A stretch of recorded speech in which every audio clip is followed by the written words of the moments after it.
Sejak hari pertama puasa, arwah tidak ada selera makan dan tidak banyak bercakap, kata isteri kepada mangsa kemalangan maut di Jalan Kampung Aril Melur, Haslin Ezriani Hamzah 44. Menurut Haslin Ezriani, pada hari kejadian, suaminya Allahyarham Suhaidi Suhaimi 46 keluar rumah untuk pergi bekerja sebagai pembantu penyelenggara pembinaan Jalan Raya Melur Pak Badul pada pukul 10 malam Selasa lepas.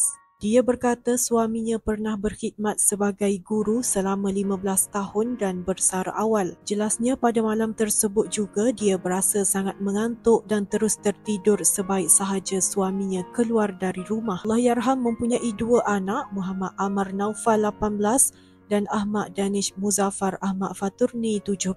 Dahulu kemalangan tersebut tular kerana berlaku pertembungan motosikal dengan sebuah motosikal yang lain di Kampung Aril ke Pauh 5. Video berdurasi 16 saat itu menunjukkan Allahyarham Suhaidi berpakaian kerja tidak sedarkan diri dan cuba disedarkan beberapa orang di tempat kejadian. Bagaimanapun usaha itu gagal.